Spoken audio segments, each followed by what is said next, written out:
Dan ketika sudah ada kubah hijau itu atau kubah sunu itu pernah terjadi pacal hijau juga di lubangnya. Ini hujan juga. Itulah posisi Rasulullah itu di tembelan itu kasih bawah sana. Nah, itu di mana? Itu di rumahnya Bunda Aisyah. Jadi para nabi dan rasul ini Pak dimakamkan di tempat beliau ini meninggal dunia. Kalau misalkan ada nabi meninggal di sini, dimakamkan di sini. Rasulullah ini meninggal ketika dalam pangkuan Bunda Aisyah. Di mana? Ya di rumahnya beliau bersama Bunda Aisyah. Karena rumah Rasulullah itu bukan cuma satu. Di depannya itu ada rumahnya Bunda Hafsah. Belakangnya ada lagi, belakang lagi ada rumahnya Sayyidah Fatimah. Okay. Ketika Rasulullah SAW meninggal di kamar itu, maka beliau dimakamkan di sana. Okay. Rumahnya Rasulullah ini Bapak Ibu, kalau dulu di sini ada museum kecil, cuma kota dibagi dua. Satu ruang tamu, satu kamar. Kita ingat di riwayat. Kamarnya seberapa? Saya yakin tidak sebesar kamarnya Bapak Ibu. Rasulullah ini kalau sholat sunnah nih ya, bukan sholat di rumah. Itu Bunda Aisyah kadang-kadang kakinya diselonjorkan di depan Rasulullah. Ini bisa jadi, mohon maaf, nakal tapi nakal bagus kepada suaminya, karena sholat sunnah ya. Paham ya ibu-ibu? Jadi dengar hadis yang biasa dianu itu kita mulai agak pahami di sini. Bisa jadi goda suaminya. Lebih mulia mana? Lebih wajib mana? Misalkan dengan istri sama sholat sunnah, atau lebih ini dengan istri kan? Ibu-ibu juga sama Bu. Ditarik lagi, sujud ditarik lagi. Jadi seberapa rumahnya Rasulullah kan kecil sekali. Ketika Rasulullah dimakamkan di sana, Bunda Aisyah itu kalau masuk rumah, cadar jilbabnya itu dibuka biasa aja. Paham ya Bu ya? Ini tolong ibu dengarkan. Kemudian ketika Sayyidina Abu Bakar, bapaknya Bunda Aisyah ini meninggal dunia, beliau kan dimakamkan di sampingnya Rasulullah. Jadi kalau Rasulullah kepalanya seperti ini, lurusnya ini yang riwayat yang masyhur itu lurusnya pundaknya Rasulullah ini ada kepalanya Sayyidina Abu Bakar sebelah sini. Ketika Rasulullah kemudian Sayyidina Abu Bakar dimakan, Bunda Aisyah ini kalau masuk buka jilbab, buka cadar itu biasa. Kemudian suatu hari setelah Sayyidina Abu Bakar meninggal kan yang diangkat menjadi khalifah adalah Sayyidina siapa? Umar ya, Sayyidina Umar. Ketika suatu hari Sayyidina Umar ini menjadi khalifah, beliau ini jalan-jalan sekitar Madinah sini. Kan biasa ya para khalifah ini suka jalan-jalan, suka kemana-mana itu. Bertemu dengan seorang penyembah api, ya orang Majusi namanya Abu Lulu'ah. Abu Lulu'ah sedang bikin pisau atau pedang. Terus ditanya, wahai penyembah api, kau sedang ngapain gitu? Dilihat, oh Sayyidina Umar, ya khalifah, saya ini sedang membuat sesuatu yang akan diingat sepanjang masa. Ceritanya gitu ya. Kemudian besok harinya atau beberapa hari kemudian ketika Sayyidina Umar jadi imam sholat di Masjid Nabawi, Abu Lulu'ah nih yang penyembah api bukan orang muslim menyelimat ke jamaah itu setelah Sayyidina Umar ini selesai sujud atau rukuk dalam posisi berdiri, Abu Lulu'ah jadi kemudian nusuk dari belakang ditarik Pak, entah dari atas atau dari bawah. Kemudian dia ngamuk dia ke banyak orang, ada dari sekitar 13 orang yang terluka, ditangkap tidak bisa. Siapa yang nangkap? Ada seorang sahabat ini punya sorban besar ya. Sorban itu dibuka kemudian ditangkap, akhirnya ditangkap. Ya boleh saya ketangkap. Siapa yang pakai sorban? Sahabat ya. Hati-hati Bu, jangan sekali-kali hina sunnah ya. Misalkan siwak. Ini kuno ini. Sudah ada sikat gigi pakai seperti ini, okay? Kalau tidak kuat amalan sunnah jangan menghina Pak, minimal diem. Ya bahaya kalau ingkar sunnah, nanti alamatnya itu terakhir-terakhir bahaya. Okay? Atau orang pakai sorban. Di antara kita di dunia ini kan ada pakai sorban besar, ada yang kecil ya. Jangan sekali-kali bilang itu sorban yang kayak ban Vespa. Hati-hati, yang nangkep, yang nusuk Sayyidina Umar ini orang pakai sorban besar Pak. Dan itu yang bisa nangkep sehingga sahabat tidak mati semua di situ. Okay? Kemudian ketika beliau ditusuk itu, riwayatnya dari Ibnu Umar ini, dia menjelaskan seandainya luka bapakku ini kalau ya seberapa lebarnya, kalau kepala manusia dimasukkan bisa. Paham Pak ya? Seberapa lukanya itu?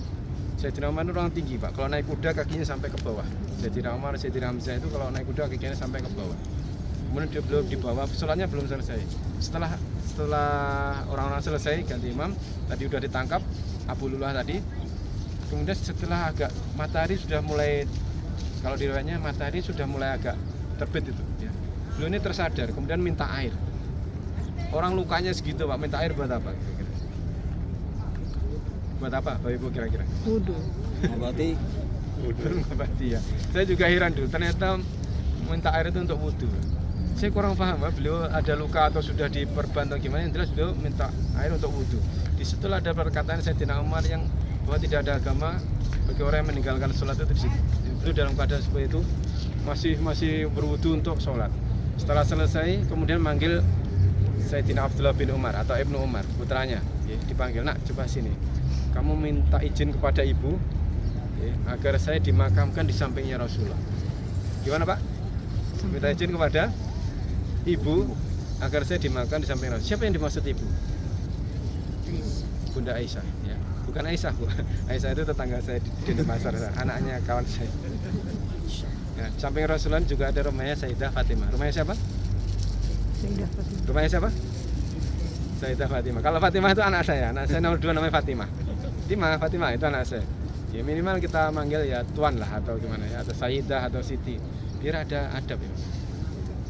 Kenapa kok seperti itu? Saya juga heran. Biasanya Pak, orang kita ini manggil Bunda Khadijah, Bunda Aisyah itu nama. Padahal kalau di Al-Qur'an nih, dalilnya Al-Qur'an, wa azwajuhu ummahatuhum. Humnya itu siapa? Dan istri-istrinya Rasulullah adalah ibunya mereka. Humnya itu orang-orang yang beriman, Pak. Makanya julukannya istrinya Rasulullah siapa? Ummahatul Mukminin, bukan Ummahatul Muslimin. Muslimin sama mukminin itu lebih tinggi mana? Mukminin ya. Maka Bapak Ibu kalau kita pulang ya adab aja. Saya juga tidak berani nyalakan kamu pasti di neraka kalau manggil istrinya Rasulullah namanya gitu. Tapi adabnya, dalilnya bukan hadis sahih, dalilnya Al-Qur'an. Ummahatul Mukminin, waswajuhum ummahatuhum. Maka kalau kita pulang manggil istrinya Rasulullah itu ya pakai adab lah, nggih. Pakai adab. Kalau orang mau ngotot-ngotot suruh lihat di Al-Qur'an surat Al-Ahzab ayat 5 atau 6. Waswajuhum ummahatuhum. Ini kita pulang seperti itu. Nah, ini pelajarannya. Setelah Sayyidina Umar dimakamkan di sana. Jadi gini, Pak. Posisi yang saya tahu ya, yang ini masyhur. Misalnya Rasulullah kepalanya, pundaknya itu lurusnya kepalanya Sayyidina Abu Bakar. Lurusnya pundaknya Sayyidina Abu Bakar itu kepalanya Sayyidina Umar.